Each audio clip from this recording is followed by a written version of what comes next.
अब engine start करने का तरीका आपको दिखाएंगे। जैसा कि चित्र में दिखाई पड़ रहा है, चालक बैटरी नाइफ स्विच को क्लोज कर रहा है। इसके उपरांत चालक अब कैब में आकर कंट्रोल कंसोल सिक्योर करेगा। इसने रिवर्सल न्यूट्रल पोजीशन में लगाया।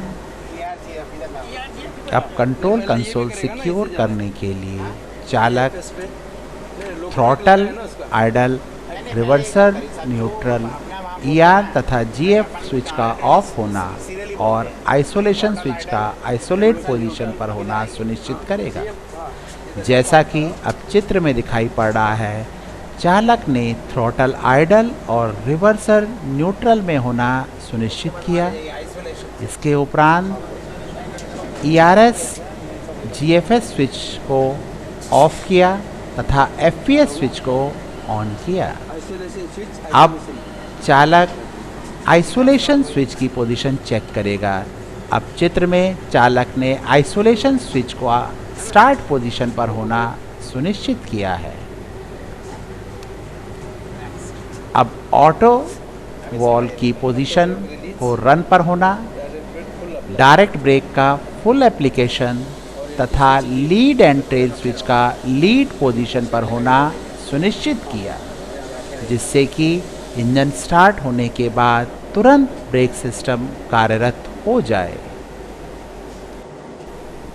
इसके उपरांत अब चालक सर्किट ब्रेकर पैनल पर आकर सर्किट ब्रेकर्स क्लोज करेगा। सर्किट ब्रेकर पैनल पर सबसे पहले काले सर्किट ब्रेकर क्लोज करेगा, जैसा कि आपको चित्र में दिखाई पड़ रहा है। इसके बाद जब सफ़ेद सर्किट ब्रेकर क्लोज करेगा, अंत में सब पीले सर्किट ब्रेकर क्लोज किए जाते हैं। ये सर्किट ब्रेकर क्लोज करने का क्रम बदलना नहीं चाहिए। सर्वप्रथम काले,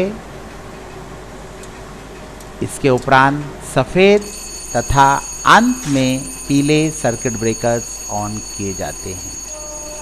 पीले सर्किट ब्रेकर्स कंप्यूटर तथा टर्बो के हैं।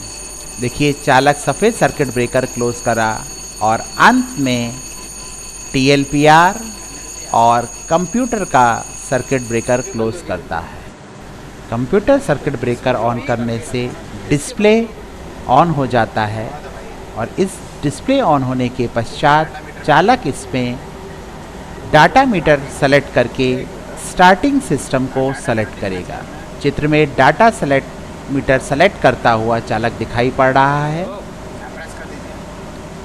इसके उपरांत स्टार्टिंग सिस्टम सेलेक्ट करता है।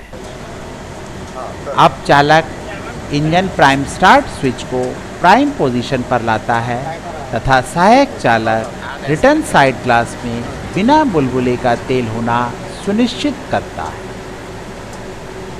अब इस स्विच को प्राइम पोजीशन से हटाकर स्टार्ट पोजीशन पर लाया जाता है। स्टार्ट पोजीशन पर स्टार्टिंग मोटर्स को सप्लाई मिलती है और इंजन क्रैंक होता है, जैसा कि आपको अभी लोगों में सुनाई।